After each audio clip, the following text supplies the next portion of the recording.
আজকে সচিবালয়ে এসেও সেটাই ফেস করছে যে ল অ্যান্ড অর্ডার সিচুয়েশনের জন্য আমাদের নারী বিশ্বকাপটা আমাদের বাংলাদেশে ব্যান হওয়ার ক্ষেত্রে একটা হুমকির মুখে আছে।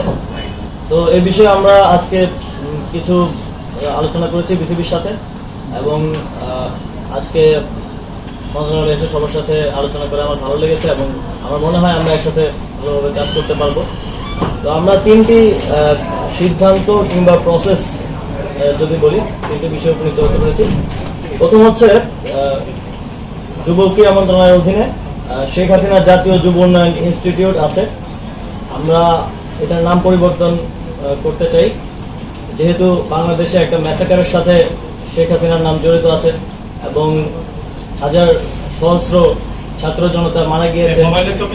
আমরা মনে করি তিনি এর সাথে সরাসরি যুক্ত, এবং সেই জায়গা থেকে এটা শুধু আমাদের মন্ত্রণালয় না, প্রত্যেকটি স্থানে এটা করা হবে।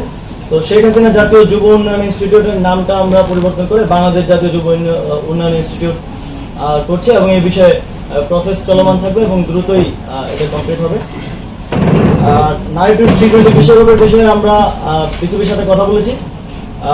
যেই ইস্যুগুলো হচ্ছে তার মধ্যে সবচেয়ে গুরুত্বপূর্ণ হচ্ছে সিকিউরিটি এনশিওর করা। সিকিউরিটি এনশিওর করার ব্যাপারে স্টেট লেভেল থেকে কিছু কাজ করার ব্যাপার আছে। আমি আজকেই যমুনাতে গিয়ে ইউনুস স্যারের সাথে এই বিষয়ে বিস্তারিত কথা বলবো, এবং তিনি একজন ক্রীড়াপ্রেমী মানুষ, তিনি অবশ্যই এটিতে আমাদেরকে সহযোগিতা করবেন, এবং স্টেট লেভেল থেকে সিকিউরিটিটা আমরা এনশিওর করবো। আমরা ইউএন এর সাথেও কথা বলবো, যাতে তারা সাজেস্ট করে কিছু দেশের ট্রাভেল রেস্ট্রিকশনস আছে সেগুলো যাতে সমাধান করা যায়। আর অবকাঠামোগত কিছু উন্নয়নের ব্যাপার আছে, সেগুলো মাননীয় সচিব আমাকে নিশ্চিত করেছেন যে কমপ্লিট করা হয়ে যাবে এর মধ্যেই। এবং বিসিবির বিষয়ে, যেহেতু বিসিবি একটি অটোনমাস ফেডারেশন, তো সিদ্ধান্ত তো আমরা দিতে পারবো না, আমরা বিসিবি থেকে সাজেশন নিতে পারবো, তাদেরকে সাজেশন দিতে পারবো।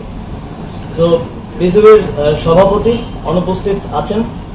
অবশ্যই একটা ফেডারেশনকে ওয়ার্ক করতে হইলে তার সবগুলো অর্গান ঠিকভাবে ভালোভাবে কাজ করতে হয়। সভাপতির মতো গুরুত্বপূর্ণ দায়িত্বে যিনি আছেন তিনি অনুপস্থিত আছেন, কিন্তু বিসিবি যেহেতু একটা অটোনমাস ফেডারেশন আইসিসির অধীনে, এই বিষয়ে আমরা সিদ্ধান্ত নিতে পারবো না। আমরা সাজেস্ট করেছি যারা বিসিবির ডাইরেক্টরস আছেন তারা এই বিষয়ে লিগেলি কিভাবে আইসিসির লিগেল ফ্রেমওয়ার্কের মধ্য থেকে কিভাবে এই বিষয়টি সমাধান করা যায় এবং অন্তর্বর্তীকালীন সময়ের জন্য কাউকে নিয়োগ করা যায় কিনা সে বিষয়ে তারা আমাদেরকে পরবর্তীতে রিপোর্ট করবেন, এবং এ বিষয়ে আমরা প্রসিজারটা চালু রাখবো।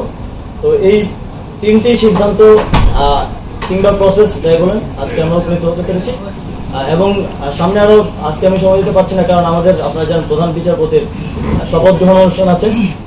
তো আমরা আরো বিস্তারিত কথা বলবো, আমি আবার এসে হয়তো আরো বিস্তারিত কিছু বিষয়ে সিদ্ধান্ত আমরা নিতে পারবো।